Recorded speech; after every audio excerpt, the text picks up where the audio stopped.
ప్రభువా ప్రియమైన నా దేవా, మేలులకై స్తోత్రములు, దీవెనకై కృతజ్ఞతలు.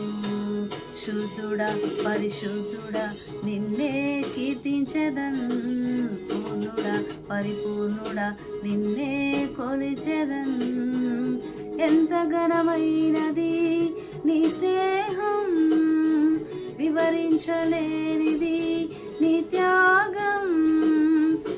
నన్ను ప్రేమించే ప్రియ నేస్తమా, స్తుతినిదిగో నా ప్రభువా ప్రియమైన నా దేవా, మేలులకై స్తోత్రములు, దీవెనకై కృతజ్ఞతలు.